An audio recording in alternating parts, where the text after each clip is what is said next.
Amém, irmãos? Amém. Vamos abrir em 2 Coríntios, capítulo 4. 2 Coríntios, capítulo 4. Versículo de número 4. Nós vamos tomar como ponto de iniciativa esse versículo 4. Mas o nosso intuito hoje é abordar aos irmãos, relembrar aos irmãos algo que nós falamos até na segunda-feira e que hoje nós vamos dar continuidade, que é justamente mostrar para você e para mim que, independente da sua postura, você está em guerra. Existe uma guerra, e por isso eu intitulei a nossa mensagem de hoje de Guerra Santa. Existe uma guerra santa. E eu quero mostrar para vocês que essa guerra ela não é nova.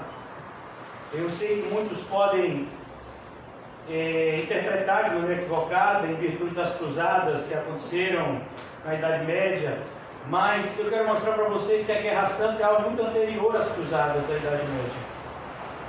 A Guerra Santa ela começou ainda no céu, quando um anjo se rebelou contra Deus e conseguiu enganar uma terça parte dos anjos.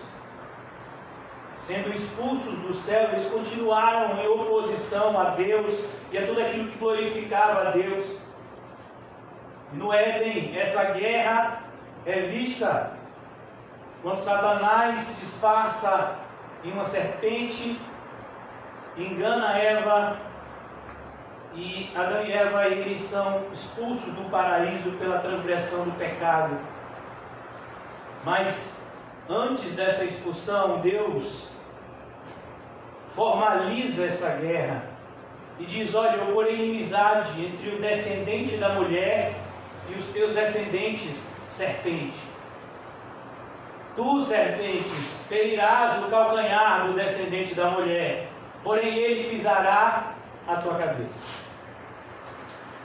E então nós vemos que aquele casal expulso do paraíso, eles têm filhos. Os dois primeiros filhos, Caim e Abel,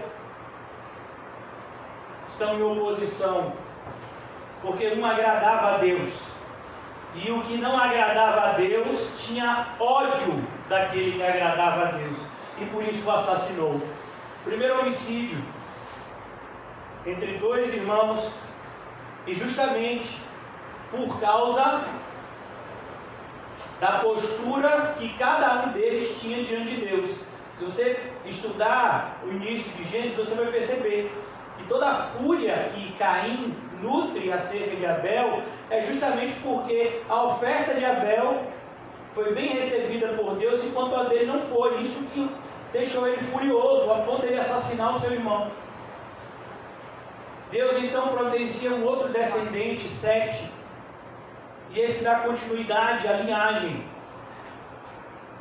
E enquanto cresce a linhagem de Deus, também multiplicam-se os descendentes da serpente. Os homens que cada vez mais colocam em oposição a Deus, a tal ponto de Deus não suportar mais.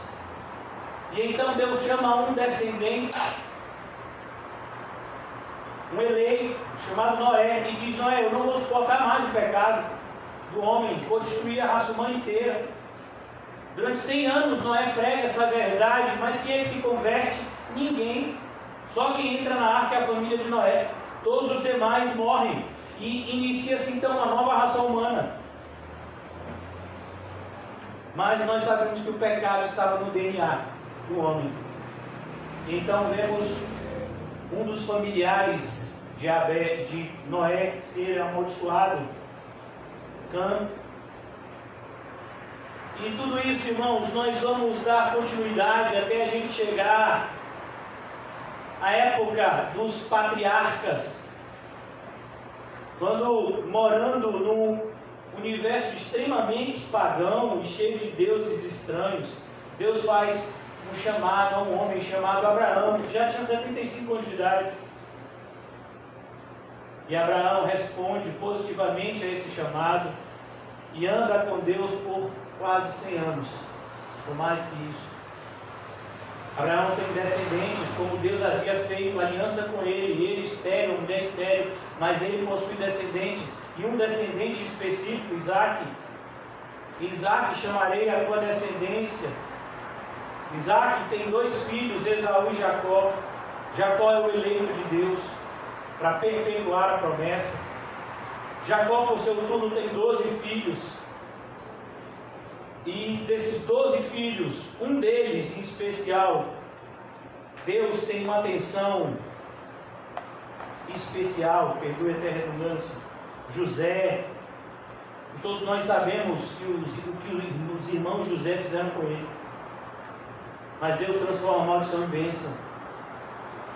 Depois da morte de José, sobe ao poder no Egito um homem que se esquece do bem que José havia feito. E durante 400 anos o povo de Deus fica escravo no Egito. Mas Deus havia feito uma promessa ainda a Abraão, de que do Egito chamaria o seu povo de volta à terra prometida. E então ele separa um homem idoso, chamado Moisés, de 80 anos, que já havia sido príncipe do Egito, para libertar esse povo. Tudo isso, irmãos, eu estou querendo apresentar a vocês apenas um vislumbre de que essa guerra entre o mundo e os eleitos de Deus é algo que está muito, mas há muito tempo acontecendo na terra e que vem desde o céu. Por isso nós precisamos estar atentos. Nós agora, como cristãos, estamos no fronte de batalha. Fomos alistados por meio da igreja. Na igreja nós aprendemos a usar as armas espirituais, que serão extremamente necessárias no nosso combate cotidiano, inclusive no combate que travamos contra nós mesmos, no nosso ser interior. E diante dessa abertura, irmãos, é que eu quero fazer a leitura de 2 Coríntios capítulo 4 com vocês. 2 Coríntios capítulo 4, versículo 4. Há uma guerra santa. E olha o que Paulo fala dessa guerra.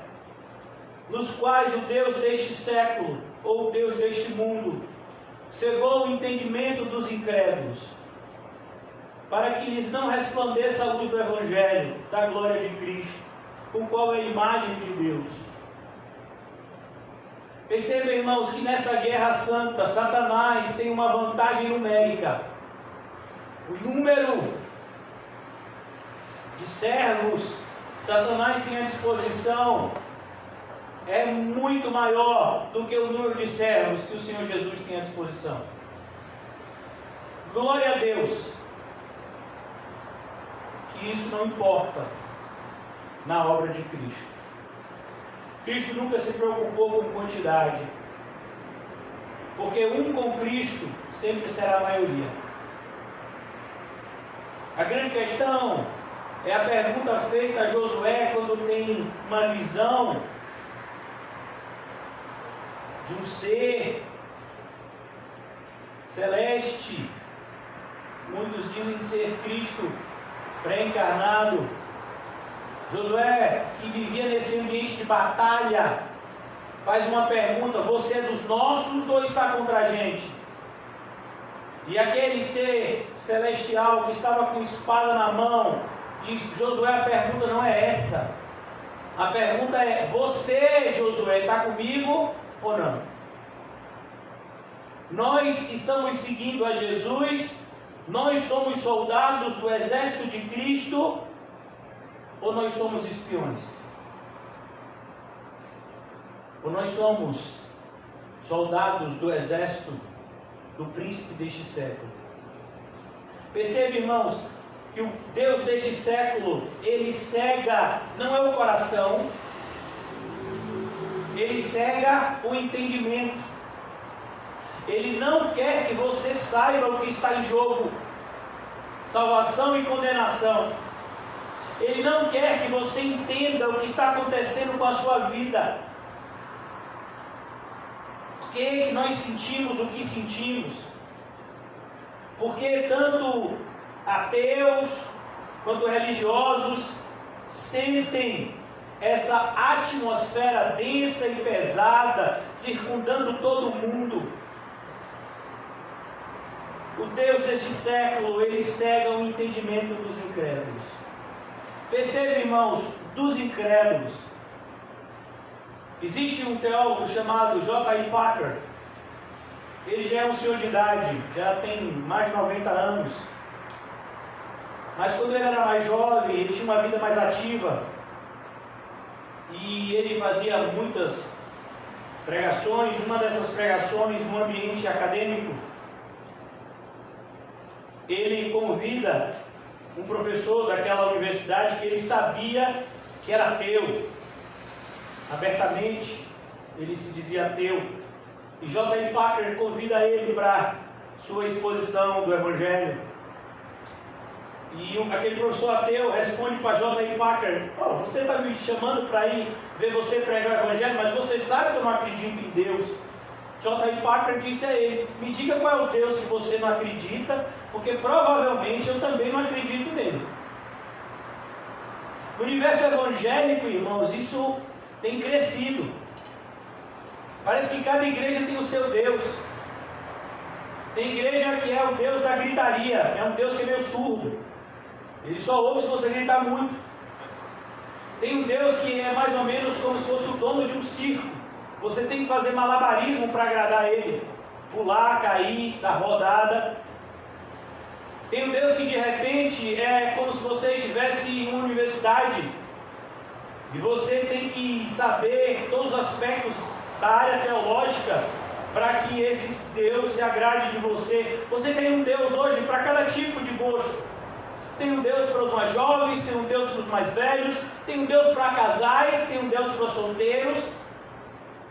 Mas quando você olha para a Bíblia, e principalmente na mensagem do nosso Salvador Jesus Cristo, quando questionado acerca do maior de todos os mandamentos, ele refuta tudo isso. E ele diz: ouve, ó Israel, o Senhor nosso Deus é o único Deus. Então o que fica evidente, irmãos, é que no universo evangélico nós estamos diante, pasmem, de um ambiente de grande idolatria. Um ambiente onde cada igreja cria o seu Deus. Ninguém acredita no verdadeiro Deus e, portanto, são incrédulos. Por isso que quando Paulo está dizendo que ele segue o entendimento dos incrédulos, ele está falando para nós algo que o próprio Jesus nos disse em Mateus capítulo 7. A maior arma na mão de Satanás é um falso mestre. Por isso que o Senhor Jesus, logo depois de falar da porta estreita que leva à salvação e da porta larga que leva à condenação, o Senhor Jesus disse: acautelai-vos dos falsos mestres, que apresentam-se diante de vós como ovelhas, mas por dentro são lobos. Cuidado com eles. E não se guiem pelos sinais que eles podem produzir.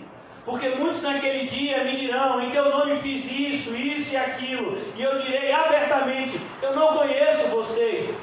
A vida que vocês viviam, eu nunca provei. Vocês viviam em iniquidade e não em santidade, como eu instruí vocês. Então, aqui o apóstolo Paulo, ele está mostrando para a igreja de Corinto mais uma vez. E preste atenção, por que eu estou dizendo mais uma vez? Porque daqui a pouco nós vamos voltar à primeira carta aos Coríntios e ver como Paulo já havia tocado nesse assunto na primeira carta.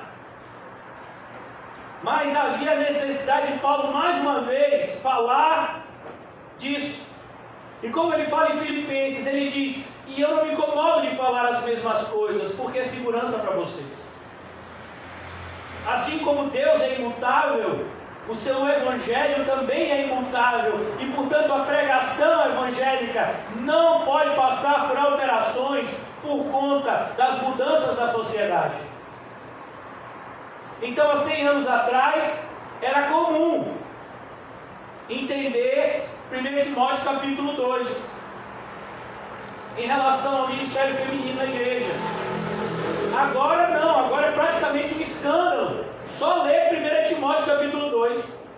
Se você só ler, aquilo já parece um escândalo. Há 100 anos atrás, quando você lia dizia que os afeminados e os sodomitas não herdarão o reino de Deus, era algo natural. Mas se você lê isso hoje, você corre um sério risco de responder um processo por homofobia. Nós temos que tomar muito cuidado, irmãos, porque o mundo está mudando, e está mudando para pior. A Bíblia é muito clara. Quem fala sobre isso? Jesus, no sermão escatológico. Mateus capítulo 24, Marcos capítulo 13, Lucas capítulo 21, são sessões paralelas do mesmo sermão de Jesus, escrito pelos 3 evangelistas sinóticos, aonde Jesus aborda e diz: eu estou falando essas coisas para vocês, para que vocês estejam preparados. E ele vai dizer em Mateus 24, se eu não me engano, a maldade irá se multiplicar a tal ponto de que o amor de quase todos se esfriaria. Porém, aquele que perseverar até o fim, esse será salvo. Palavras do nosso Senhor Jesus em relação ao futuro, que é o nosso presente. Então a gente observa, irmãos, o que o apóstolo Paulo está falando aqui? Exatamente isso. Nós estamos num mundo aonde, pela graça de Deus, se você de fato foi regenerado, eu quero acreditar que existem regenerados aqui diante de mim hoje. Se você é regenerado, então você pode dizer a mesma coisa do que aquele jovem que era cego de nascença, em João capítulo 9. Uma coisa eu sei, eu era cego e agora eu vejo. O regenerado é aquele que estava perdido e foi achado, que estava em uma escuridão e agora vive na luz, que tinha ignorância em relação às coisas espirituais e agora anda crescendo na graça e no conhecimento de Cristo todos os dias. Mas existe um grande contingente de evangélicos que essa verdade tem se cumprido sobre ele. O Deus deste século cegou o entendimento dos incrédulos. Eu quero provar a vocês que a maioria dos evangélicos não acreditam no Evangelho. Eu posso provar para vocês, mas é muito simples. A Bíblia diz que todo aquele que tentar salvar a sua vida, irá perdê-la. Então, quando você vê que o grande contingente de evangélicos que tem se escondido em casa por conta do coronavírus, é porque não acreditam no Evangelho. Simples assim. Por quê? Ah não, mas pode ser que eu morra. Eu posso pegar o coronavírus e morrer. Está falando aqui uma pessoa que quase morreu. Mas se você morrer, você é evangélico, sou pela graça de Deus. Você é regenerado pela graça de Deus. Você tem o Espírito Santo, oh, aleluia! Mas se você morrer, você vai para onde? Vai para o céu, então pronto, meu filho, vai para o céu. E a Bíblia diz para a gente que quando a gente nasceu, os nossos dias já tinham sido contados. De maneira que você vai morrer no dia que Deus já estipulou a sua morte. Nada pode adiantar isso e nada pode postergar isso. Se você é cristão, é nisso que você acredita. Mas infelizmente não é assim que os evangélicos acreditam. Os evangélicos acreditam que de alguma forma eles contribuem para que a vida deles seja mais longa ou mais curta. Quando nós temos o Salmo de número 127, que nos aponta para uma realidade muito clara: em vão vigia o sentinela. O que é em vão? É uma coisa inútil. Você acha que quando a Babilônia invadiu invadiu o reino de Judá e destruiu completamente o reino de Judá, você acha que não tinha sentinela no muro? Em vão vigia o sentinela, se Deus não guarda a cidade. Por isso, irmãos, nós temos essa tristeza de ter que falar que a maioria dos evangélicos são incrédulos, a começar de inúmeros pastores. Os maiores problemas que Paulo enfrentou, o maior problema que Paulo enfrentou em Coríntio foi justamente a oposição dos falsos mestres. Você vê isso na primeira e na segunda carta. E ainda hoje na igreja é assim. As grandes igrejas, que são lideradas por homens diabólicos, influenciam milhões de evangélicos a acreditarem que são salvos quando nunca tiveram uma experiência real com Deus, quando são apaixonados por esse mundo. A Bíblia diz de maneira muito clara que quem ama o mundo, o amor do Pai não está nele.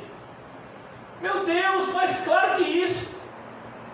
E você vê os evangélicos amando o mundo, amando as coisas do mundo e achando que são de Deus, mesmo assim. Você vê pastores evangélicos que se vestem de maneira completamente mundana. Se a moda diz que é calça colada, é calça colada. Se a moda diz que você tem que botar gel no cabelo, eles botam. Se a moda diz que é aquilo, a pessoa faz o que a moda manda. Aí você diz, você é um pastor ou você é um modelo que vai desfilar em algum lugar? Isso vale para mulheres também. A gente é crente, não. Isso não é de moda para a gente, não. A moda da gente é santidade. A moda da igreja evangélica é ser santo. Seja santo, assim como o seu Deus é santo. Por isso nós estamos inseridos nessa guerra, que é uma guerra santa. O que Satanás quer tirar de você? Ou melhor, o que Satanás quer impedir que aconteça na sua vida, que você se torne santo. Em Apocalipse capítulo 22 diz, o santo, acabou? Não, o santo santifique-se mais ainda. O apóstolo Paulo diz como isso acontece, segundo os Coríntios 3, isso é feito de glória em glória. E Satanás quer impedir isso.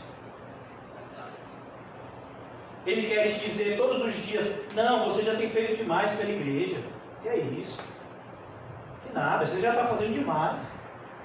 Mas para isso, você já está indo para 2 cultos. Você já está dando até o dízimo. Meu Deus, você é um anjo. Porque hoje em dia quem dá o dízimo, meu filho, é praticamente um ser celestial. Você ajuda o semelhante. Rapaz, você ajudou alguém. Rapaz, você é muito bom. Sabe quem está dizendo isso? O diabo.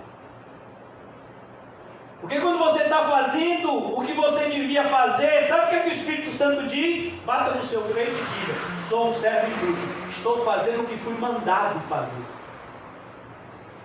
Você foi mandado amar os outros.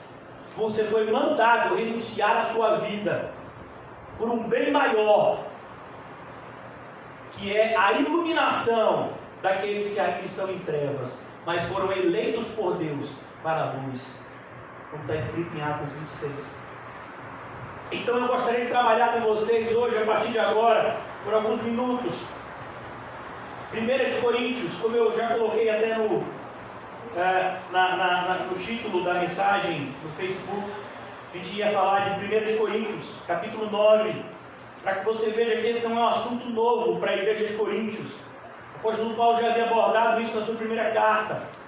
1 Coríntios capítulo 9. O apóstolo Paulo está muito triste com a igreja de Coríntios. Eu já expliquei todo o contexto para vocês. Como Paulo ficou 18 meses em Coríntios, ele sai, ele vai até a outras regiões, ele permanece em Éfeso. Ele faz uma visita rápida à igreja de Coríntios e ele percebe que a igreja de Coríntios havia sido, de alguma forma desvirtuada. Paulo é praticamente expulso da igreja de Coríntios. Ele fica muito triste com isso. Então o apóstolo Paulo, ele fica sabendo mais ainda que a igreja está piorando e ele escreve a sua primeira carta. Essa carta aqui, que não é a primeira, já a gente vai ver aqui no próprio capítulo 16 da primeira carta, que houve uma carta anterior a essa. Mas que não se preocupe com ela, porque se fosse importante para a nossa edificação, estaria na Bíblia. Não está na Bíblia, para nós só existe 1 e 2 Coríntios. Então o apóstolo Paulo escreve essa carta em 1 Coríntios, que por muitos é tido como a carta mais dura do apóstolo Paulo. E o apóstolo Paulo, que amava esses irmãos coríntios, falou com eles severamente, como um pai que corrige um filho que está fazendo algo muito errado. Por que o pai corrige o filho? Porque ama. E a proporção da correção é a proporção do que o filho fez de errado. Então o apóstolo Paulo está falando severamente com eles, mas como um pai que ama. O apóstolo Paulo quer saber como seus filhos na fé receberam aquela primeira carta. E a gente já viu aqui na segunda carta. O apóstolo Paulo continuou sua viagem missionária. Nesse período onde ele teve cerca de 3 anos em Éfeso, ele fez várias incursões em regiões próximas. E o apóstolo Paulo, então, ele chega até a cidade de Troade. Ele prega o evangelho lá, mas ele não estava sentindo paz. Ele desce até a Macedônia, porque ele queria se encontrar com Tito, que era o portador da primeira carta, dessa carta aqui, para saber se os irmãos receberam bem ou não a carta. E Tito, então, ele traz uma informação que dá uma alegria enorme a Paulo. Os irmãos de Corinto se arrependeram com a primeira carta. Mas como a gente tem visto na segunda carta, aquele que é santo, santifique-se mais ainda. Paulo ainda precisava ensinar para esses irmãos algumas coisas, para que eles se protegessem, não somente os ataques que eles já haviam sofrido e falhado, haviam se corrigido, mas eles poderiam falhar de novo, mas em relação a novos ataques que eles poderiam sofrer, e isso a gente vai ver, se Deus permitir, no decorrer do estudo da segunda carta. Mas hoje eu queria trabalhar com vocês essa primeira carta aos Coríntios, capítulo 9. O apóstolo Paulo está demonstrando aqui para nós que a vida cristã é uma batalha. Nós não estamos aqui de brincadeira. E que o que conta nessa batalha é justamente se nós estamos cumprindo a nossa missão ou não. Eu quero que você entenda, irmãos, que de maneira a resumir o pensamento cristão, a nossa missão é algo muito simples. Você pegar Mateus 28 e até Atos capítulo 1, porque Jesus diz: vocês receberão o poder do alto, em Atos 1, e serão minhas testemunhas em todo o mundo. Essa é a nossa missão, testemunhar Cristo. Eu sei de que forma? Mateus 28, ide por todo o mundo, pregai o evangelho a toda criatura, fazendo discípulos em todas as nações. Essa é a nossa missão, irmãos, isso não pode mudar. Spurgeon tinha uma frase que ou o cristão é um missionário ou é um falso cristão. É importante que você entenda que durante esses 3 meses de pandemia aqui na nossa cidade, a porta da nossa igreja não se fechou um único dia. Pela graça divina, pela providência celestial. Enquanto eu estive enfermo, o irmão José pregou, e no exato dia que o irmão José ficou doente, eu voltei a pregar. Essa porta não se fechou. Se Deus quisesse que ela ficasse fechada, ela teria fechado. Nós não estamos aqui só por nós, irmãos. Existem vidas em jogo. Existem pessoas que estão na UTI espiritual, perdidas, cegas, desesperadas. Você é a luz que Deus escolheu para que iluminasse a vida daquela pessoa, e você vai se omitir em relação a isso. Eu não posso admitir que um médico faça mais para salvar a vida de alguém do que eu para salvar a alma de um perdido. Eu não posso admitir isso. Porque grande parte dos médicos estão lá salvando a vida dos outros porque são pagos para aquilo. E eu estou aqui nesse púlpito porque fui chamado, porque entendo que existe um céu e um inferno. E se de fato você é uma pessoa que vai morar no céu, você não quer que ninguém vá morar no inferno, porque é um lugar que foi criado para Satanás e os seus demônios, irmãos, morarem. Não é um lugar para o ser humano morar. E o ser humano vai para lá porque se mantém rebelde. Mas como o apóstolo Paulo vai dizer nessa passagem, você e eu precisamos ter uma consciência em paz, que fizemos de tudo para com todos. E eu posso garantir que a começar de mim, nós ainda não chegamos nesse nível. Por isso precisamos tanto dessa mensagem. Versículo 19. Eu vou começar aqui do versículo 19. Eu ia começar mais adiante, mas eu vou começar aqui do 19. 1 Coríntios 9, 19. contexto aqui, o apóstolo Paulo apresentando a sua defesa. Muitos queriam desacreditar o ministério de Paulo, muitos vão querer desacreditar o fato de você congregar nessa igrejinha. Quem é o seu pastor? O seu pastor não tem nem teologia, o seu pastor tem uma cara lá de que ele prefere levantar peso do que ler Bíblia. Graças a Deus por isso. Há um tempo atrás veio aqui uma pessoa que disse que eu era playboy. Eu disse, meu filho, então eu esqueci o que é ser playboy, né? Graças a Deus. E o apóstolo Paulo diz, porque sendo livre de todos, fiz-me escravo de todos. Essa é a realidade da minha vida e tem que ser a da sua. Você tem que se ver como uma pessoa que tem um serviço a prestar. E a ideia de escravidão aqui é você entender, você é escravo de um Senhor maravilhoso. Lutero colocava isso de uma forma, Lutero tinha um jeito meio que, todo particular de falar. Diziam as pessoas mais próximas que ele era uma pessoa que brincalhona, que sarcástica. E ele diz, todo homem é uma mula que está montada por alguém. Ou você está montado pelo diabo ou por Deus. E a ideia aqui é que todo mundo é escravo. Ou você é escravo do diabo, ou você é escravo de Cristo. Você foi escravo de Cristo, a vida é maravilhosa. Porque é como está escrito lá em Lucas capítulo 15. Se lembra do filho pródigo? Ah, os servos de meu pai, como ele trata bem os servos dele. Imagina. Um pai desse. E a gente sabe que o Senhor não nos trata como servos, nos trata como filhos. Mas nós devemos olhar para o Senhor na qualidade de servos.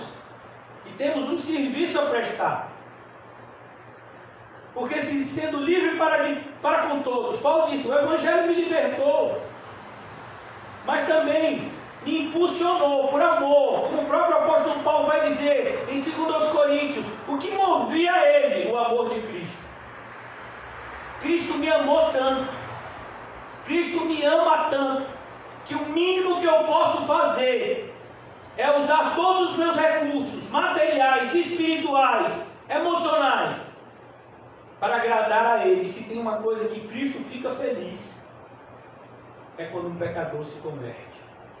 Então eu vou fazer de tudo para fazer Cristo feliz. Pastor, como é que você sabe que Cristo fica feliz quando isso acontece? Porque eu já li os evangelhos, e principalmente porque eu li Lucas 15. A festa no céu, quando um pecador se arrepende. E quem é que manda no céu? Quem é que está liderando essa festa? Quando um pecador se arrepende, Jesus Cristo, aquele que é o Rei dos céus e da terra. Toda autoridade nos céus e na terra me foi dada. Porque sendo livre para todos, sendo livre de todos, fiz-me escravo de todos, a fim de ganhar o maior número possível. Olha que coisa. Paulo diz, eu não estou aqui para brincadeira. Eu quero evangelizar. E aí, quem vai? Me perdoe até a linguagem chula, né? Quem vai colar comigo? Quem vai entrar no barco? Aqui a gente está querendo evangelizar. A preocupação da igreja aqui não é criar uma igreja luxuosa para receber pessoas. A preocupação da gente aqui é nos manter fiel e debaixo da pregação do verdadeiro evangelho alcançar aqueles que de fato são eleitos de Deus. Como começa a carta de Tito, carta que Paulo escreve a Tito. Tito, não se esqueça como nós temos obrigação com os eleitos de Cristo.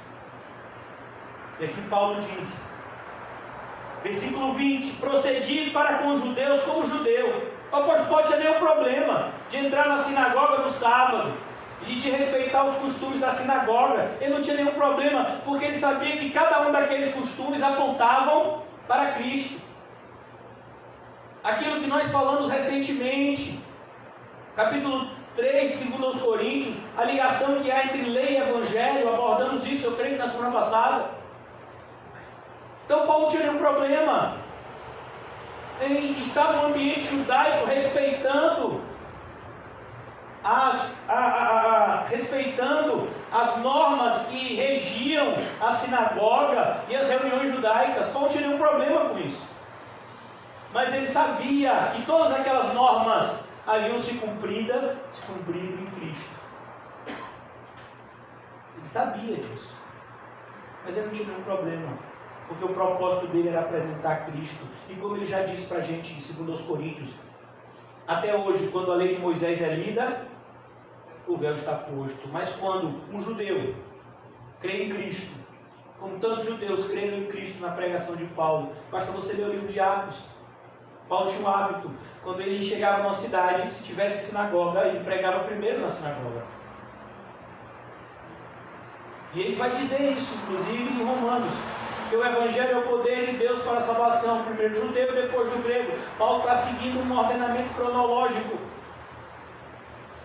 O judeu ele foi preparado durante milhares de anos para receber a mensagem messiânica, mas se cumpriu aquilo que o próprio Jesus diz, ele veio para o que era seu, mas os seus não receberam.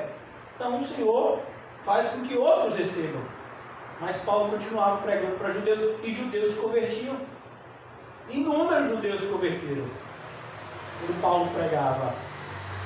Na própria igreja de Coríntios, um dos principais da sinagoga se converteu. Basta você ler a passagem de Paulo em Coríntios, lá em Atos. Então Paulo diz aqui: eu procedi para com os judeus como um judeu, a fim de ganhar os judeus. Para os que vivem sob o regime da lei, aqueles que viviam ainda debaixo do regime da lei. E segundo um rabino bastante famoso no judaísmo, existiam cerca de 613 preceitos que precisavam ser respeitados. Imagine, irmão, 613 normas. Paulo diz: como se eu mesmo ainda se vivesse para ganhar os que vivem debaixo da lei, embora não esteja eu debaixo da lei. Paulo já entendia aquilo que ele já falou para a gente: a lei salva? Não, a lei só evidencia a nossa necessidade de regeneração, ou seja, que nós estamos mortos em delitos e pecados e precisamos ser vivificados. A lei mostra que estamos mortos e, portanto, necessitamos que o Espírito nos seja soprado, como está escrito lá em Ezequiel, naquela passagem tão conhecida dos nossos tempos. Ezequiel, e aí? Já estavam lá os corpos formados, mas eles ainda estavam, mortos. Já tinha músculo, já tinha osso, já estava o corpo todo formado. Essas pessoas podem vivificar, Ezequiel? Então profetiza. E de repente aquele vale de ossos secos se torna em um contingente grande de pessoas vivas. É isso que aconteceu com você e comigo. Se de fato nós estamos em Cristo nessa noite. Sem lei, Paulo pregou a muitas pessoas que eram gentis. Paulo inclusive foi mal interpretado. Uma dessas viagens, uma dessas cidades, o apóstolo Paulo viu que tinha um aleijado que tinha fé para ser curado, e o apóstolo Paulo diz: em nome do Senhor Jesus Cristo, levanta e anda. Começaram a pensar que o apóstolo Paulo era um Deus, na primeira viagem missionária. E aí chamavam Paulo de Júpiter e Barnabé de Marte, eu acho, Mercúrio, deuses, segundo a interpretação deles, queriam sacrificar um boi, em honra a Paulo. Paulo diz: não façam isso. Paulo rasga as vestes, não façam isso, eu não sou Deus de coisa nenhuma. Esse homem está curado em nome de Jesus que eu prego a vocês. Isso enfureceu tanto essas pessoas que não conheciam o Deus de Israel, que elas apedrejaram Paulo. Então você está falando mal dos nossos deuses? Então vou matar você. Então Paulo diz: ao sem lei, como se eu mesmo o fosse, não estando sem lei para com Deus, mas debaixo da lei de Cristo. Qual é a lei de Cristo? O próprio Cristo nos disse: vou facilitar a vida de vocês. Quando perguntaram a lei, quando perguntaram a Jesus qual é o maior de todos os mandamentos, como foi que ele respondeu? Ouve, ó Israel, o Senhor nosso Deus é o único Deus. Por isso amarás o Senhor teu Deus de todo o coração, alma, força e entendimento. E amarás o teu próximo como a ti mesmo. Nisso se resume toda a lei e os profetas. Essa é a lei que Cristo quer que você e eu vivamos. Essa é a lei que rege ainda no céu. Lá no céu tem alguma pessoa que não ama Cristo? de todo coração, alma, força e entendimento? Será que tem alguém? Será que tem lá no céu alguém que não ama o seu próximo como a si mesmo? Essa lei é vivenciada parcialmente, porque somos seres pecaminosos que lutamos internamente para o cumprimento dela. Mas na glória nós viveremos em plenitude. Então Paulo diz: eu estou debaixo dessa lei, a lei de Cristo. Embora eu encontre pessoas que não têm lei qualquer sobre si, ou seja, Paulo diz: eu encontro pessoas que não têm nenhuma moral, não têm nenhum tipo de valor. Você vai encontrar pessoas ao redor do mundo, você vai encontrar sociedades que vivem debaixo de valores que são completamente diferentes do nosso. Então, por exemplo, nós vivemos em um país, graças a Deus, onde a poligamia é crime. Vocês sabem o que é poligamia, né? Uma pessoa ter mais de 2 cônjuges. E isso vale também para homem e para mulher, né? Então, você só pode estar casado com uma pessoa por vez. Para você se casar com outra pessoa, você tem que se separar da primeira. Mas você vai encontrar nações onde existem pessoas que têm 30 esposas, 300 esposas. Se for rico, né? Ele vai tendo esposa. E aí? O que foi que Deus mandou? Cabe ao homem ter uma mulher. E a mulher, um marido. Então Paulo chegava em lugares onde as pessoas absolutamente viviam debaixo de valores diferentes dos nossos. Por exemplo, irmãos, imagine se você fosse um missionário. Imagine hoje você sendo um missionário que vai levar o evangelho aos indígenas. Eles se vestem igual a gente? Não. Eles têm costumes igual aos nossos? Não. E aí? Eu vou deixar de pregar o evangelho? Não. Eu vou pregar o evangelho para eles. Porque na hora que o evangelho entrar na mente e no coração do eleito, ele vai perceber que uma série de coisas que para eles eram costumes, são contrários à vontade de Deus, e eles deixarão aqueles costumes errados. Então aqui ele fala, como se eu mesmo assim vivesse, para ganhar os que vivem debaixo da lei. Versículo 21, ao sem lei, como se eu mesmo o fosse, não estando sem lei, para com Deus, mas debaixo da lei de Cristo, para os ganhar, os que vivem fora do regime da lei.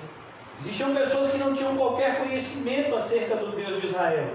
Basta você ver, por exemplo, a pregação de Paulo em Atenas. O ambiente em Atenas era um ambiente tão hostil que o apóstolo Paulo, a Bíblia diz que o espírito dele estava agitado. E ele vai pregar lá. Mas ele não fala a respeito do Deus de Israel, que escolheu Abraão, Isaac, Jacó, patriarca, nada disso. Ele fala para eles, o Deus que criou o mundo inteiro, ele salva o mundo por meio do seu Filho, ao qual todos terão que prestar conta. Está escrito essa pregação de Paulo em Atos 17. E ele vai e explica, vocês acham, né, que esse era o regime até hoje daqueles que são idólatras, que podem agradar a Deus com coisas materiais? Por isso que existe idolatria, inclusive dentro da igreja evangélica, de acordo com esse fundamento. Então, por exemplo, quando uma pessoa vai agradar Iemanjá, o que é que faz dia 2 de fevereiro? Compra flor, perfume e outras coisas que se dizem que essa entidade se agrada. Outras entidades de outras religiões são agradadas de outra forma. E Paulo diz, Deus não é servido por mãos humanas, como se de alguma coisa precisasse, mas Ele é que criou todas as coisas. Olha como Paulo prega o evangelho para quem não conhecia a lei. Então, o propósito de Paulo, irmãos, não era fazer prosélitos. O propósito de Paulo era apresentar a Cristo e este crucificado. Pois o apóstolo Paulo sabia o poder dessa mensagem. O evangelho é uma bomba atômica. Aonde ele chega, o verdadeiro evangelho, aonde ele chega, ele cria transformação, tanto na área de construir, quanto na área de destruir. Nós vimos em 2 Coríntios, cheio de vida, cheio de morte.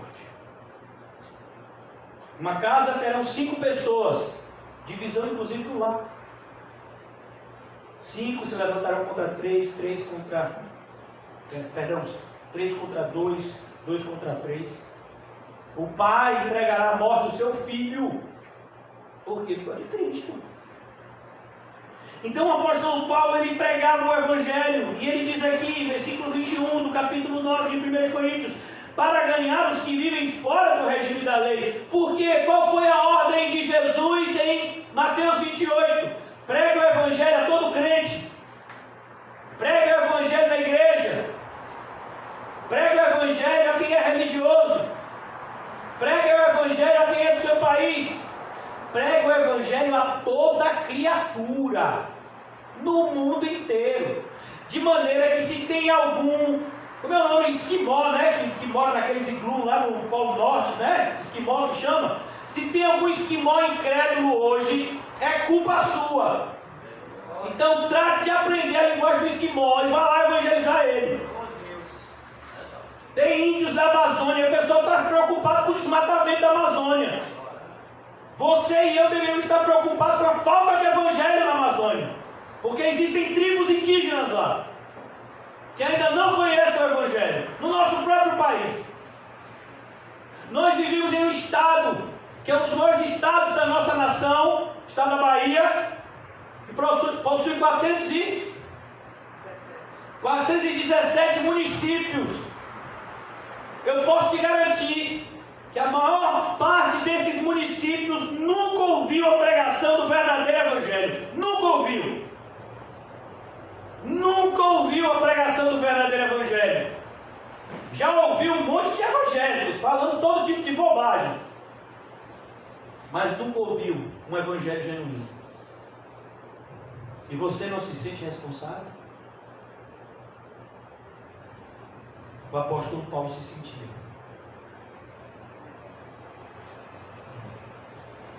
Então aqui ele está dizendo: eu faço o que faço, porque a graça do Senhor em mim não foi em vão.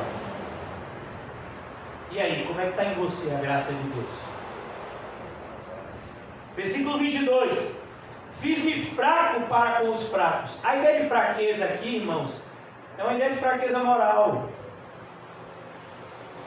Existem pessoas que vivem, antes de conhecer o Evangelho, uma vida transviada, uma vida sem nenhum tipo de valor moral.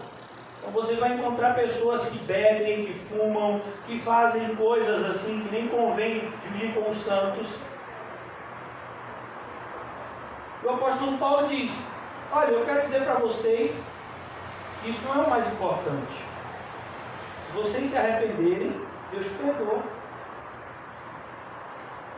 A ideia de fraqueza para Paulo aqui é mostrar para aquelas pessoas que as atitudes erradas do passado, de maneira nenhuma, impediriam elas de terem um relacionamento verdadeiro com Cristo, se elas de fato assim o quisessem.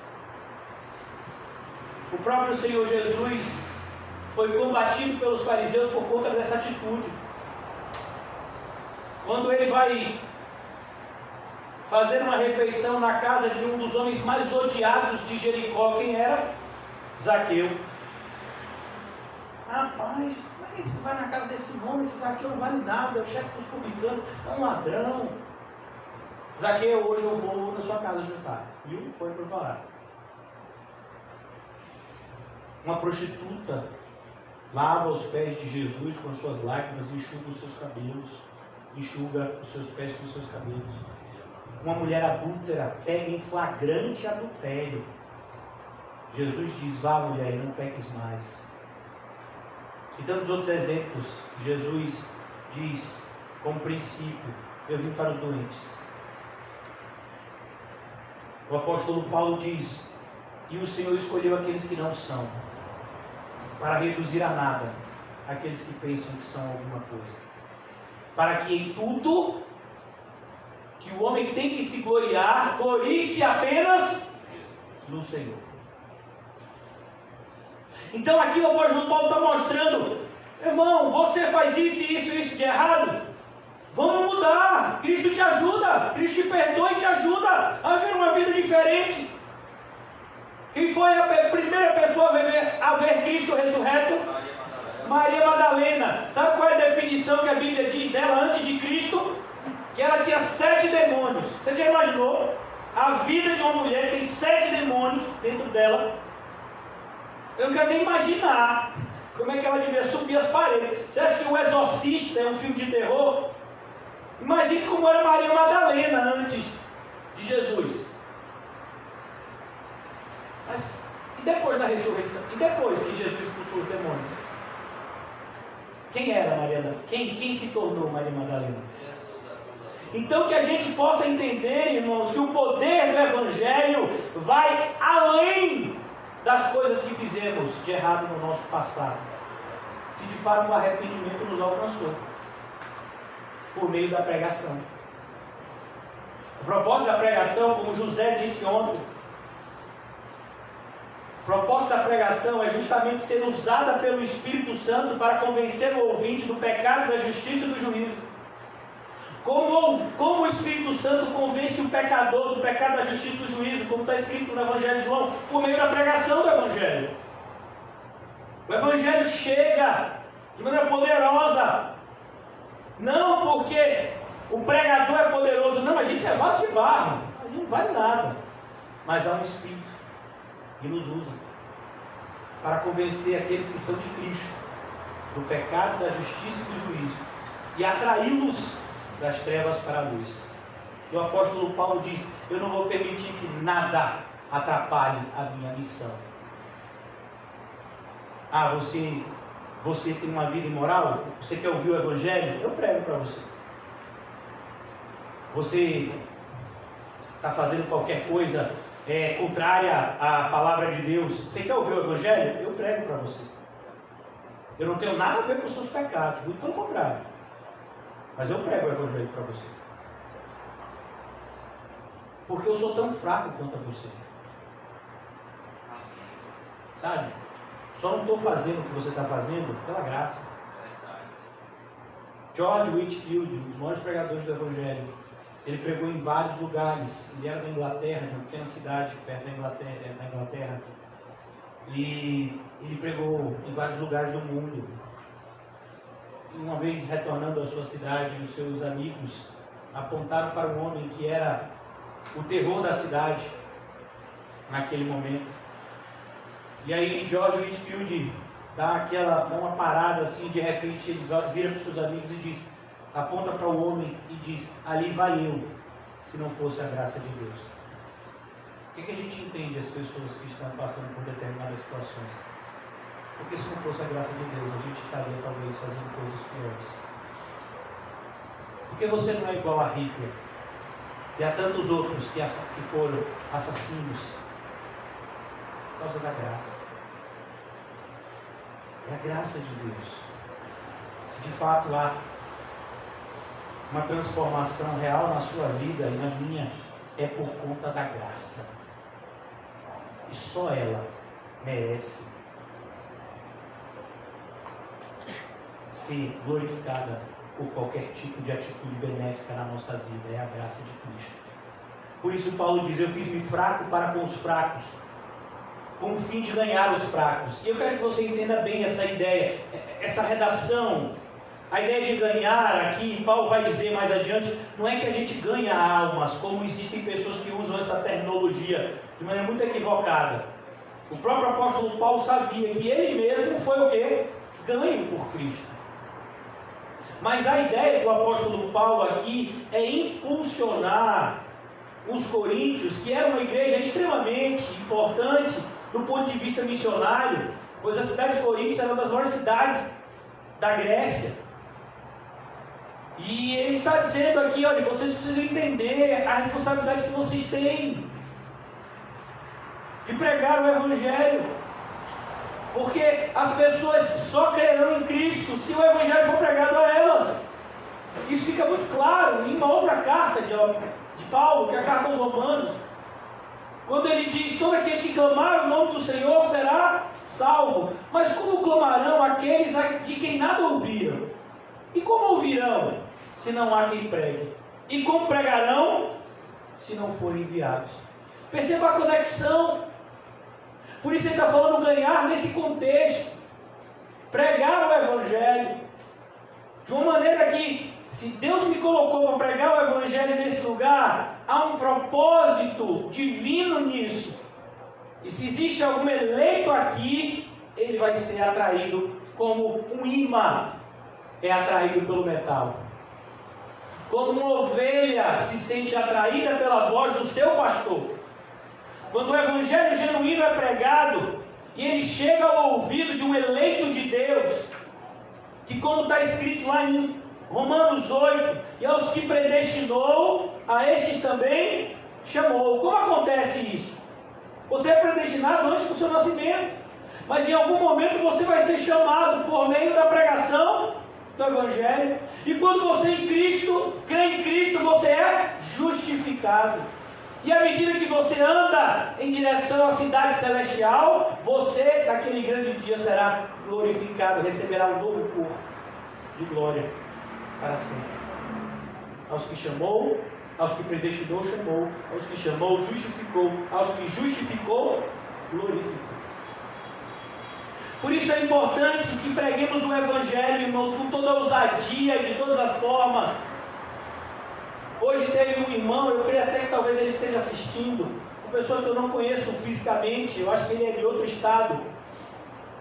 E ele dizendo acerca dos e-books que estão sendo feitos por um grupo de irmãs voluntárias, que pegam as mensagens e escrevem as mensagens, né, digitalizam as mensagens, e depois eu acho que é a irmã Cláudia que está fazendo junto com a irmã Gisele, né, o processo de edição.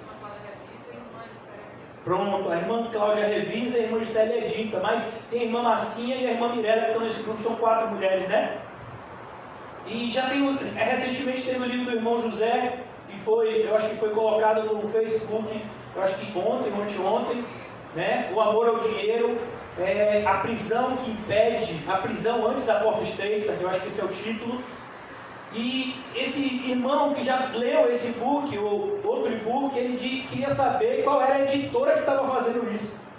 Eu disse para ele: não, meu filho, isso é um ministério da igreja. Ele disse: rapaz, glória a Deus. Imagine uma pessoa que eu nem conheço. Então, a gente vai pregando o Evangelho, irmãos, de todas as formas. Os irmãos ficam dando risada da Kombi, ela está chegando. Aleluia. Misericórdia. Misericórdia. Você é você mesmo que tem que dizer misericórdia. Eu vou ficar embaixo e está sabendo. Como diria o irmão Paulo, essa obra é a sua cara, irmão. Então, a gente vai pregar o Evangelho e ninguém vai nos impedir de cumprir aquilo que Deus preestabeleceu para a nossa vida. Se você quer ter certeza disso, vá ter uma conversa com Jó. Foi o que Jó disse para mim e para você, capítulo 42. Eu aprendi. Se tem uma coisa que eu aprendi, é que nenhum dos propósitos de Deus podem ser frustrados. Não tem Covid, meu filho, não tem H1N1, não tem falta de dinheiro, desemprego, não tem nada que impeça um cristão genuíno de dividir o Evangelho de tal forma que outros cristãos genuínos sejam alcançados. Ninguém pode impedir essa obra. Foi o próprio Senhor Jesus que a começou, e é o próprio Senhor Jesus que a concluirá com a sua volta, e é o próprio Senhor Jesus que está ao nosso lado quando executamos da maneira correta. Estarei com vocês até a consumação dos séculos. Ele fala isso: quando eu for lá para o Havaí pegar uma onda, quando eu subir o Everest para poder, eu vou estar com vocês. É assim? Não! Jesus está com a gente quando nós estamos fazendo aquilo que Ele nos ordenou, cumprindo a nossa missão. E o apóstolo Paulo quer mostrar aos coríntios, porque Se é uma coisa que os falsos mestres querem e estão conseguindo fazer, é tirar o dinamismo da igreja e fazer com que a igreja se torne uma coisa estática. O que é uma coisa dinâmica? É uma coisa que se movimenta, é uma coisa que tem poder, é uma coisa que hoje está aqui, daqui a pouco ela está ali. O que é uma coisa estática? É uma coisa parada. Se você for ver, irmãos, é isso que a maioria das igrejas é. Uma instituição religiosa morta, com pessoas mortas espiritualmente lá dentro. A igreja de Cristo é um movimento que não para. Mesmo quando concluir o culto daqui a alguns minutos, a igreja não vai parar. Você de repente vai pegar o ônibus e pode dividir o evangelho com alguém. Você pode passar essa mensagem que vai estar no Facebook para uma pessoa que vai assistir de noite, você dormir nessa pessoa assistindo. Tantas coisas podem acontecer. Isso é igreja. A igreja não para. A igreja funciona 24 horas por dia, 7 dias por semana, 365 dias por ano. Você faz parte dessa obra. Por isso que Paulo está dizendo aqui. Me perdoe, irmãos, por alguns minutos. Eu estou normalmente concluindo às 9 em ponto, mas me dei mais 5 minutos. Eu posso concluir a exposição de hoje. Eu fiz tudo para com todos, com o fim de por todos os modos salvar alguns. Por todos os modos. E é importante que entenda, todos os modos lícitos.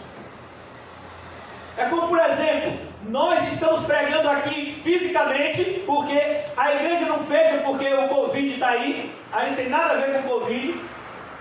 A gente tem a ver com Cristo, então a igreja continua aberta, porque os pecadores, as pessoas são seres materiais e não virtuais. Você é um ser virtual? Pode pegar em você. Dê um beliscão em você e veja se você é virtual. Você é um ser de verdade, que precisa de um evangelho de verdade. Mas nós pregamos por meios virtuais também, porque existem cristãos de verdade que gostariam de estar aqui, mas por um motivo de vontade divina não estão, como é o caso da irmã Gisele, que tem ajudado em tantos ministérios. Ela mora, eu sempre erro, mas hoje agora eu vou acertar, Tucuruí, eu acho, né? No Pará. Uma cidadezinha pequenininha, né? Mas você não me deixa errar, nasci assim com ela. E ela tem tanta vontade de estar aqui, ela tinha se programado para vir aqui agora em junho, passar um mês com a gente. E aí veio essa questão de que não pode mais viajar no país por conta da pandemia. Ela já se programou, segundo o irmão Marcinho, ir para outra data. Ela tem uma vontade tão grande, ela tem uma vontade enorme, a irmã Osana, que outro dia foi tão bonito, ela dizendo que ela sente que vai estar em um outro momento com a gente. Ela mora na Itália, o marido dela lá onde ela mora não tem uma igreja do verdadeiro evangelho, não tem nem igreja evangélica, ela mora numa ilha. Então ela acompanha isso de forma virtual. A gente faz de todas as formas. Mas se você poderia estar aqui e está acompanhando pela internet porque está com medo do Covid, é para você que eu estou falando. Essa mensagem não é para você não, viu? Você é do outro lado. Então se arrependa, que dá tempo de vir para o lado de cá, antes do final da mensagem. Então, mas existem pessoas que não podem. Pessoas que são de outros estados, pessoas que moram em cidades que nunca ouviram o verdadeiro evangelho e vão ouvir pela internet. Esse é o modo. Por que a gente tem transmitido? Porque a gente às vezes faz esse esforço de transmitir as mensagens, porque a gente sabe que é uma forma de alcançar pessoas. E a gente teve, o Espírito Santo nos concedeu, né, essa ideia de transcrever os cultos. Por quê? Porque existem pessoas que gostam de ler. E o Evangelho já chega de outra forma. Se você experimente isso, pegar um desses cultos que foi transcrito em e-book e ler, como isso vai edificar a sua vida. Eu já fiz essa experiência. Parece que é outra coisa, porque durante o culto a gente perde muita coisa. O pastor está falando uma coisa aqui, de repente a cabeça sua vai para lá, de repente você vai ali. Mas aí quando você está lendo ali o livro, aquelas palavras ali, Deus já usa de outra forma. Isso é de todas as formas. A gente está pregando aqui dentro da igreja, e a Kombi está chegando, a gente vai pregar fora da igreja. E antes da Kombi, o irmão José comprou uma caixinha de som, né? E ele ia com a caixinha de som dele, foi na boca, no fim de linha aqui da Boca do Rio algumas vezes, não foi? E o pessoal sempre tratando ele com muito amor e carinho. Só o menino que queria bater. E pedradas. Só a criança que queria bater nele. Está vendo aí? Mas Deus é poderoso para nos guardar. Fiz-me tudo para com todos, com o fim de que por todos os modos salvar alguns. Você tem essa consciência? Que você tem investido todos os seus recursos em almas, em vidas. Só para você entender, vou fazer uma comparação. Pouco antes da pandemia, eu não sei, e até hoje, né? O quanto se valorizava a questão dos respiradores. Por quê? Porque dizer que determinada cidade tem respiradores é dizer que pessoas que têm o Covid vão ter chance de sobreviver. Por causa de uma experiência extremamente dolorosa na Europa, onde médicos tinham que escolher quem ia viver e quem ia morrer, para poder dar o respirador para aquela pessoa, porque não tinha aquele aparelho para todo mundo. Se tivesse, mais pessoas seriam salvas. A gente sabe que Deus está no controle de tudo isso. Então você imagina quantas cidades, quantos estados o nosso próprio país investiu nesse aparelho. Investiu porque sabe que esse aparelho pode salvar vidas. Pessoa que está lá com o seu pulmão, como foi o meu caso, eu não precisei do aparelho, graças a Deus, fiquei só no oxigênio. Os médicos achavam que eu seria entubado ou iria para o respirador, mas eu fiquei só no oxigênio. Deus teve outro propósito na minha vida. Mas muitas pessoas, muitas cidades investiram nesse aparelho. Por quê? Porque sabiam que aquele aparelho, se ele tivesse o pulmão comprometido, aquele aparelho poderia salvar a vida dele. Nos Estados Unidos, por exemplo, sai uma reportagem, né, num desses veículos de comunicação, de um homem que chegou a conta dele lá de hospital, porque nos Estados Unidos é assim, ele tinha um plano de saúde, mas chegou a conta dele lá, que gastou-se na saúde dele 5 milhões de reais, cerca de 1 milhão e poucos dólares. Dentre esses valores foi a quantidade de dias que ele precisou ficar no respirador. Ele ficou cerca de 30 dias no respirador. Se você ressuscitasse quantas vezes, ele ficou internado, esse senhor, cerca de 50 dias. E aí voltou para casa, mas ele disse que quando chegou, né, pelo correio, a conta da despesa, que veio tudo na cabeça dele, disse que ele, sabe, quase que desmoronou. Meu Deus. Imagina, uma vida. E às vezes a gente fica, né? Se você trouxer um bolo para a igreja, ih, rapaz, agora já está assim, fazendo tudo pela igreja. Não pode fazer nada pela igreja. Agora pelo mundo você pode fazer tudo. Se você pegar o seu aniversário, que é uma coisa comum, né, o ímpio, e botar uma grade de cerveja, você é o cara. Mas se de repente você faz uma reunião na sua casa para pregar o evangelho, e rapaz, virou fanático, olha para isso, gastando dinheiro com esse negócio de evangelho. Tive um amigo, né, do meu passado, que eu creio que ainda tem um carinho por mim, humano, no presente, que ele ficou 2 dias acampado no Rio, em São Paulo, para comprar o ingresso para assistir o show dos Rolling Stones. Era uma banda que ele sempre foi apaixonado. Você vê como eu sou velho. Você é um amigo meu de faculdade. Tem 2 pessoas assim, amigas de faculdade, que têm um carinho muito grande por mim até hoje, né? São uma exceção. E ele ficou 2 dias com o irmão dele, que também gostava da banda. Imagina, acampado, numa fila para comprar. E quando ele comprou o ingresso, foi aquela festa. Irmão, a gente não investe nada no reino de Deus. Onde é que a ficha vai cair? O irmão José leu ontem para a gente Mateus 25.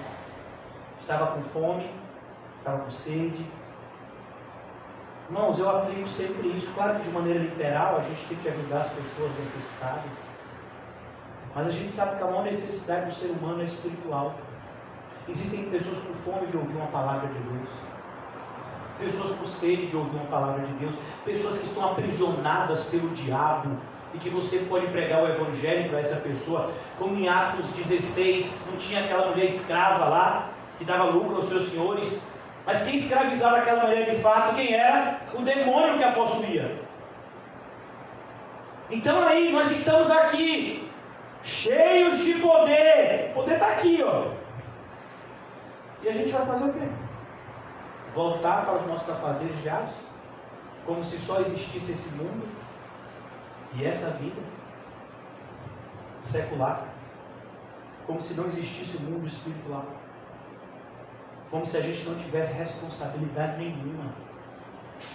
Existem pessoas que vivem, e isso me assusta, como se nunca fossem prestar contas a Deus.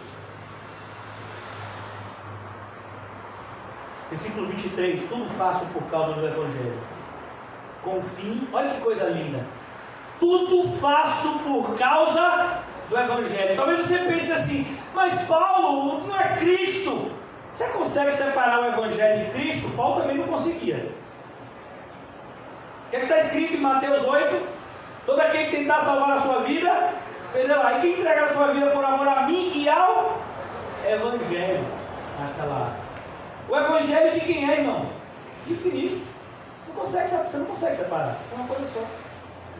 E Paulo está falando aqui, tudo faço por causa do Evangelho, com o fim de me tornar co-operador. Quem está operando? Cristo. Eu sou apenas o vaso que ele usa. E que privilégio ser um vaso que o Senhor usa. Ó, Senhor, me usa mais. Mas muitas vezes essas nossas palavras são só da boca para fora. Porque quando o Senhor começa a nos usar, a gente começa a achar que está fazendo demais. Eu quero te dar uma garantia. Eu vou te dizer uma coisa aqui que vai te tranquilizar. Para não dizer o contrário. Você nunca correrá o risco de fazer demais por Jesus. Nunca. Nunca você vai correr esse risco. E olha que teve um monte de irmãos no passado que, além de fazerem muito mais, ainda morreram mortes de martírio, comprovando a sua fé, com sangue. Mas eles não fizeram nada que a graça de Deus não tivesse operado neles. Você nunca vai correr o risco de fazer demais por Cristo. Barnabé vendeu a casa dele, o campo que ele tinha, a fazenda que ele tinha, entregou todo o valor da igreja. Ele fez mais? Não. Aquele valor que ele deu, fez falta para ele? Lá na frente você vê Barnabé, e aí, rapaz, passei dificuldade aqui com minha mulher, não devia ter vendido aquele campo. Você vê ele reclamando disso. Os irmãos da Macedônia, filipenses, deram além das suas posses. Vocês veem eles reclamando disso? Não. Eles eram que impediram para Paulo. Paulo, a gente quer ajudar mais. Pô, rapaz, vamos com calma. Não sabeis vós que os que correm no estádio, todos na verdade correm, mas um só leva o prêmio. A cidade de Corinto era famosa por conta dos jogos ístmicos, se eu não me engano. O nome é esse, ístmicos. E a modalidade mais famosa era a corrida. Os corredores, mas isso também é lembrado na carta aos Hebreus. Quando o autor da carta aos Hebreus diz: corramos a carreira que nos está proposta, nos desvencilhando. O corredor, o atleta, até hoje a gente vê isso, ele é imposto a uma vida de limitação na área alimentar, limitação na área de dormir, limitação no lazer. Você já viu a vida de um atleta profissional como é? Ele tem hora para comer, ele tem hora para dormir, ele tem, os contatos dele são limitados. Você tem o chamado, né, a Vila Olímpica, onde eles ficam lá, tudo é diferente para eles. Há toda uma preparação para que eles possam competir na modalidade deles. E o apóstolo Paulo está dizendo: e você acha que o ser cristão é diferente? Por que você acha isso? Se aqueles que estão em busca de uma coroa corruptível, eles têm esse domínio próprio tão grande, a gente vai ter menos? Se eles investem tanto nisso, a gente vai investir menos? Todo atleta, olha o que o apóstolo Paulo diz: correr de tal maneira que eu alcancei, versículo 25, já quero concluir. Todo atleta em tudo se domina, ó, todo atleta em tudo se domina, em tudo se domina. Eu não como o que eu quero, eu não faço o que eu quero, eu não vou onde eu quero, eu estou em uma guerra, eu estou em uma competição. Satanás quer me impedir de chegar até o meu destino, que é a cidade celestial, mas nada vai frustrar esse propósito, porque a graça de Deus vai operar em mim, esse domínio próprio, que inclusive é uma das características do fruto do Espírito Santo. Ah, eu sou uma pessoa de Cristo. Você tem o fruto do Espírito? Tem. Só tem um fruto do Espírito que eu não tenho, que é o domínio próprio. Então, meu filho, você não tem o fruto do Espírito não, porque o fruto do Espírito é um só, e tem aquelas 9 características, e você tem que ter as 9 características para ter o fruto do Espírito. Então, reveja o seu relacionamento com o Senhor. Aqueles para alcançar uma coroa corruptível. A coroa deles, irmãos, era uma coroa que até hoje é dada aos que vencem na maratona, uma coroa de louros, aquelas folhas, né? E aquela coroa de louros, em alguns dias ela murcha. Uma coroa que se desgarra, que rapidamente murcha.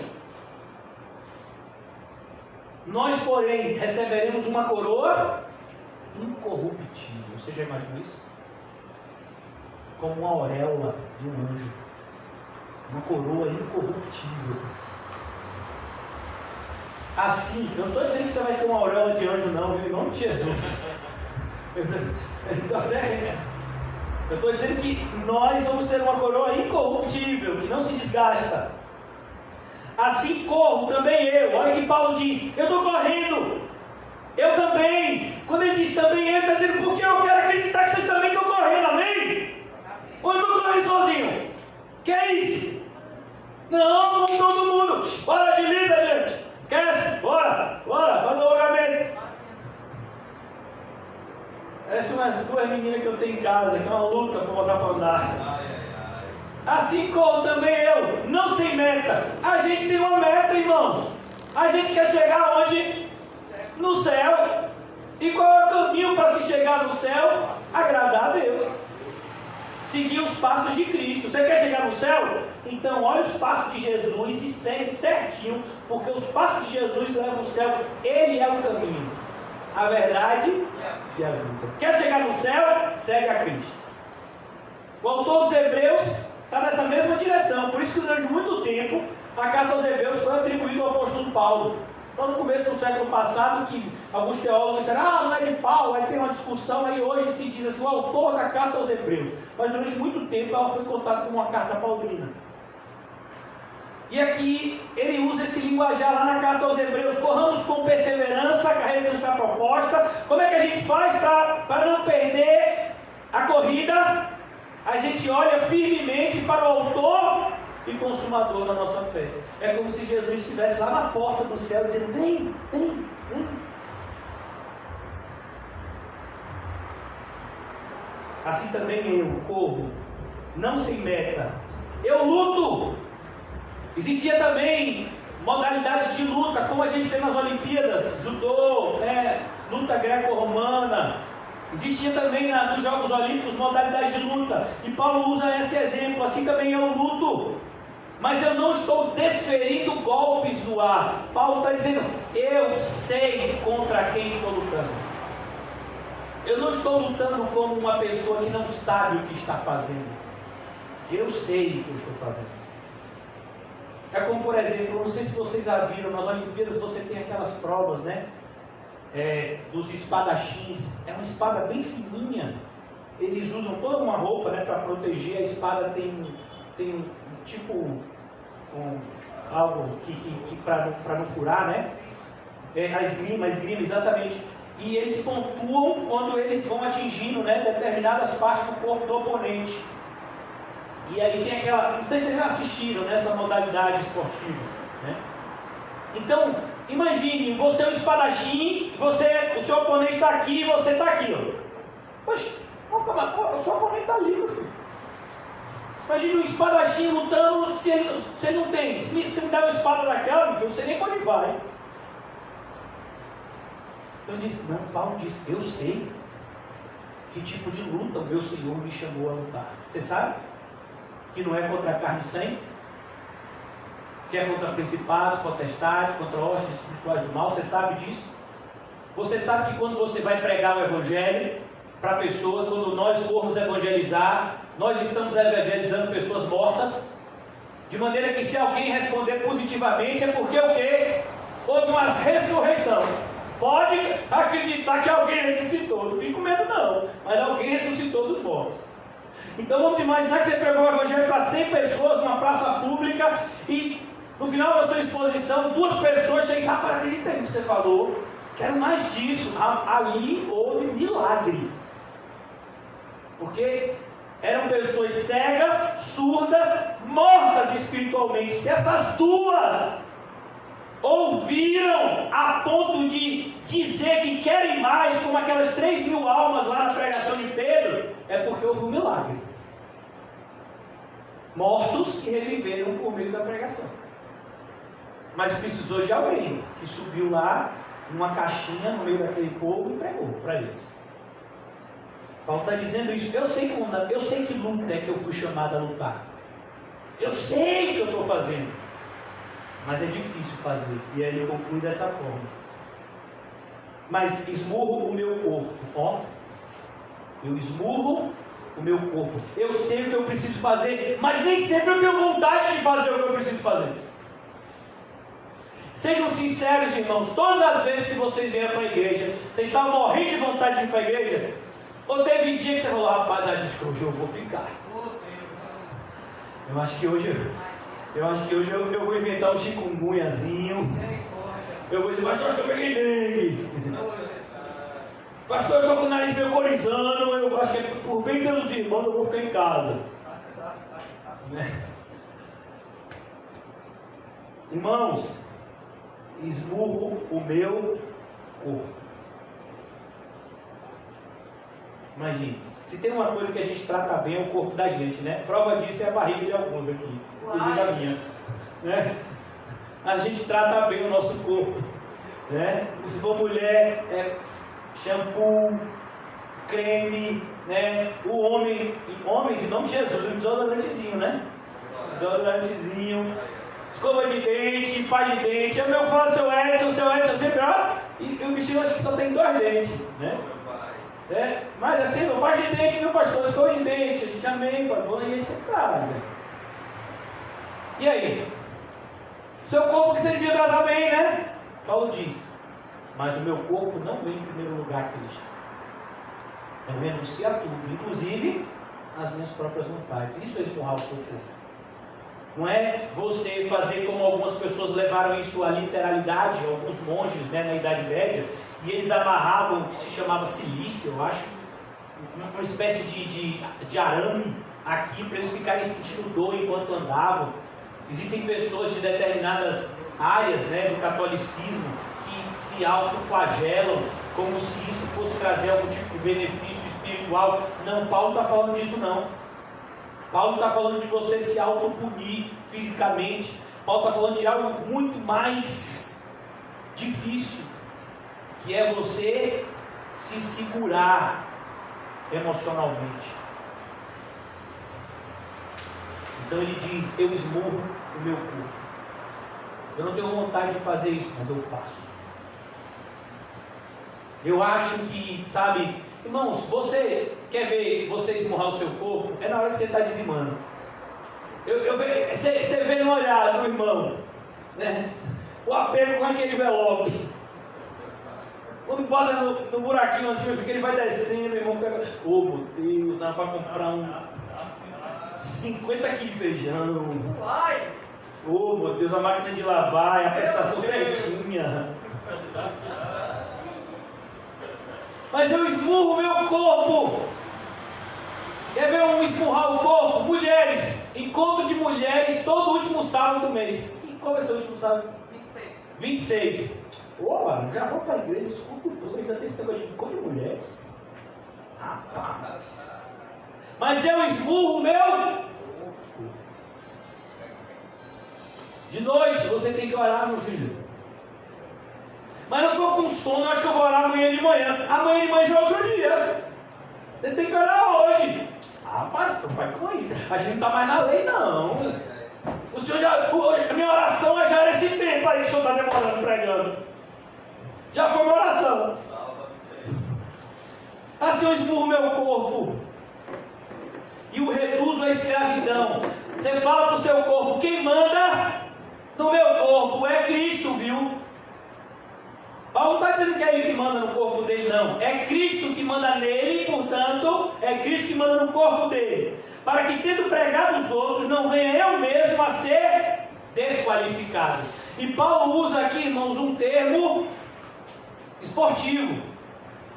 Você já deve ter visto que existem pessoas que são desqualificadas durante a competição. Por exemplo, aqui eu estou diante de gente aqui que gosta muito de jogar futebol. Tem gente aqui mesmo que joga melhor que Neymar. Só não está jogando, não vou dizer que é Reginho, porque ele está aqui para a glória de Deus. Não quer se misturar com esse ambiente. Então, por exemplo, vocês já viram um negócio quando o juiz tira do bolso o negócio do cartão vermelho? Quer dizer que aquele atleta daquele time, ele está o quê? Desqualificado. Não pode mais jogar aquela partida. Ó, não pode mais. Existem determinadas modalidades esportivas aonde você é desqualificado quando você cumpre quando você faz determinadas coisas ou deixa de fazê-lo. Então, Paulo está dizendo, tem uma forma certa de correr e tem uma forma errada. Tem uma forma certa de evangelizar e tem uma forma errada. Tem uma forma certa de ser cristão e tem uma forma falsa de ser cristão. Qual é que você está vivendo? Vamos orar. Ó Deus, obrigado por nessa noite, mais uma vez, por meio da tua pregação, Senhor, abrir os nossos olhos e nos levar a essa reflexão profunda a respeito do nosso papel aqui na terra e do tempo que ainda temos. Ó Deus, nos ajuda a aproveitar o nosso tempo, como está escrito em 2 Pedro, apressando a volta do Senhor. De que forma? Pregando a tua palavra, Senhor, como o Senhor tem nos ensinado. Se estamos aqui, é para dividir o teu evangelho, fazendo discípulos em todas as nações. Desperta em nós essa responsabilidade em todas as áreas, financeira, espiritual, emocional, ó Deus, fraternal na igreja. Desperta em nós esse senso de responsabilidade de um para com os outros, Senhor. Queremos mais uma vez orar pelos nossos irmãos enfermos. Desde já, Senhor, eu te agradeço.